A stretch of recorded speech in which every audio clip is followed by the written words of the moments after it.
different times of our history, immigrants have come who were more or less like the majority members of the population.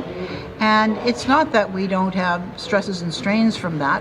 One of the things that Canada learned was the importance of helping immigrants to integrate instead of just kind of throwing them in and seeing if they swim. That if we can help them adjust and get educated and get integrated into our society, that's better. I think what's really interesting is that most research shows that immigrants, in fact, enrich societies. Donald Trump has claimed that immigrants are committing crimes. Actually, in the United States, immigrants create fewer crimes per capita than native-born Americans do, and they often work very hard to integrate into society. So I think it is important to understand that the fear of what is different is quite natural.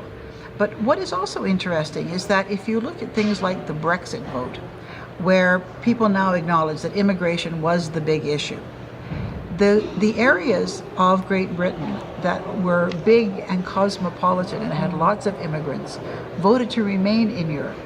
The areas that voted leave very often were areas that had virtually no immigrants.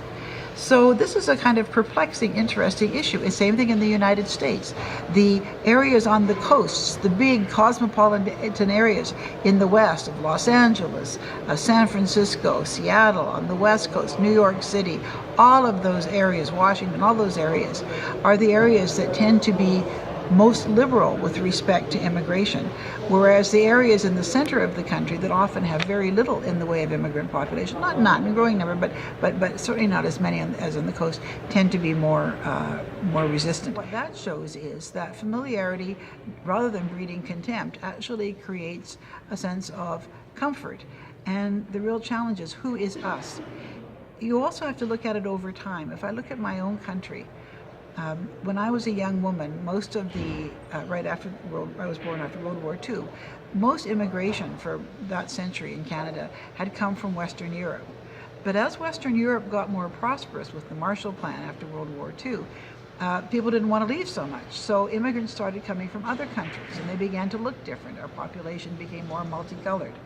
And so now when I think of who I think of as us, as we, it's a very different looking group of people than it was when I was younger.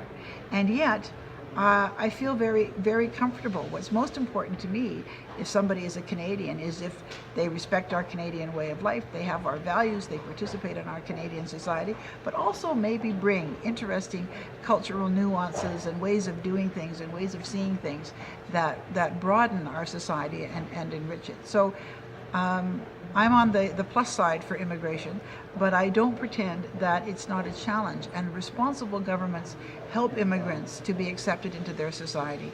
Irresponsible governments do not do that, and that is unfair to the receiving populations and to the immigrants themselves. We need to work to make everybody comfortable with the newcomers to our societies.